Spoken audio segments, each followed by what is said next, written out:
अगर आप ये स्टोरी सुन लेते हो तो शायद आप लोग जो है जीवन में अपने सामान को, अगर आप हैवी सामान लेकर जा रहे हैं तो कभी भी आप जो है इस तरह की गलती नहीं करेंगे। ये जो स्टोरी है हमारे साथ शेयर किए हैं रमेश चंद्र त्रिवेदी जी ने, जो कि 22/947 भागलपुर सूरत एक्सप्रेस से वो जो है जा रहे थे सूरत। और इनकी क्या पूरी स्टोरी है आज मैं इस वीडियो में आपको बताने वाला हूँ। देखिए, इनका जो कोच होता है वो B2 होता है और इनका जो सीट नंबर होता है वो जो है 36 होता है।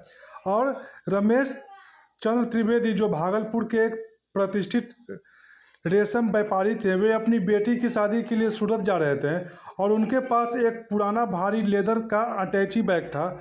और उस अटैची में कोई साधारण सामान नहीं बल्कि 50 लाख रुपए के हीरे के आभूषण और कुछ खानदानी पुरानी सोने की यहाँ पर जो है गहने थे, जिन्हें वे अपनी बेटी को तोहफे में देना चाहते थे।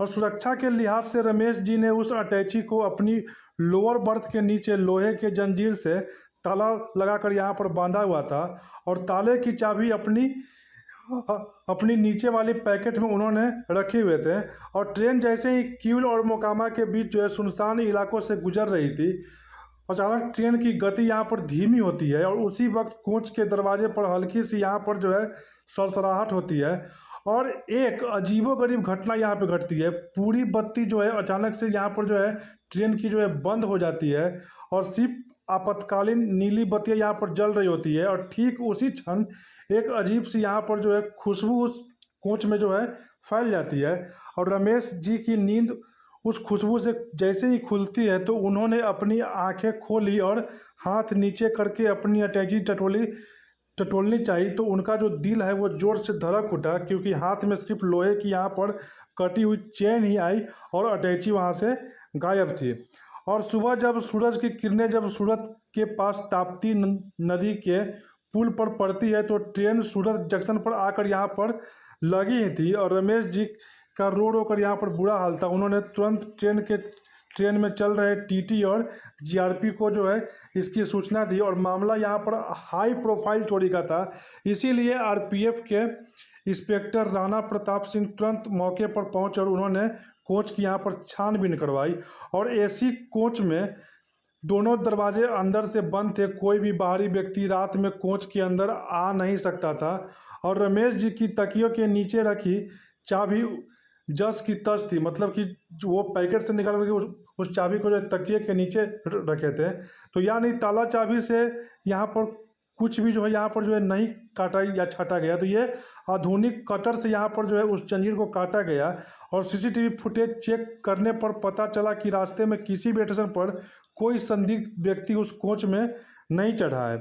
तो इंस्पेक्टर राणा प्रताप यहाँ पर जो है उनका भी जो है दिमाग काम नहीं कर रहा था कि आखिरकार चोर जो है आखिर चोरी किया तो किया कैसे। तभी उनकी नज़र कोच के आखिरी कोने में बैठे एक शांत सहयात्री पर पड़ी जिसका नाम संतोष कुमार था, जो खुद को एक जाने माने जादूगर और इंसुलेटेड बता रहे थे। और संतोष जी पूरी यात्रा के दौरान चुपचाप किताब पढ़ रहे थे। और इंस्पेक्टर ने शक के आधार पर संतोष कुमार का बैग यहाँ पर जब चेक किया तो बैग खुलते ही सब लोग चौंक गए, क्योंकि रमेश जी का वही पुरानी लेदर की अटैची उनके अंदर रखी थी और ताला बिल्कुल वहाँ पर सुरक्षित था। रमेश जी ने गुस्से से कांपते हुए कहा कि यह चोर मेरी अटैची चुरा कर यहाँ से भागना चाहता है। संतोष ने जो है मुस्कुराते हुए अपनी किताब बंद की और चाय की चुस्की लेते हुए बोले कि चोरी मैंने नहीं की त्रिवेदी जी, मैंने तो सिर्फ आपको एक सबक सिखाया है।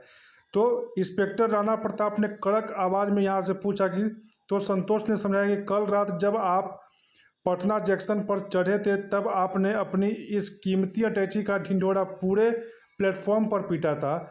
और संभल कर रखना, इसमें करोड़ों के गहने हैं। एक पेशेवर चोर आपकी ही सीट के ठीक सामने वाली अपर बर्थ पर सोया हुआ था। वो चलती ट्रेन में अपनी आपकी अटैची लेकर खिड़की से बाहर भागने ही वाला था।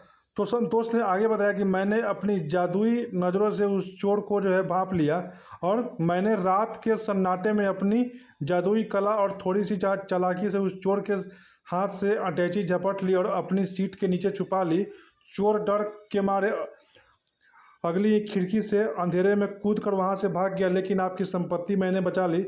रमेश जी ने जब अपनी अटैची खोल कर देखी तो अंदर का सामान जो था वो ज्यों का त्यों था, एक भी हीरा कम नहीं था। उन्होंने रोते हुए जादूगर संतोष के पैर पकड़ लिए और पुलिस ने यहाँ पर समझाया कि जब भी आप कभी अगर आप सामान को लेकर चलते हैं तो उसका ठीक तरीके से निगरानी करें। तो भागलपुर सूरत एक्सप्रेस का यह सफर इतिहास के पन्नों में एक अद्भुत और रहस्यमयी चोरी के रूप में यहाँ पर दर्ज हो गया, जहाँ चोर आया था।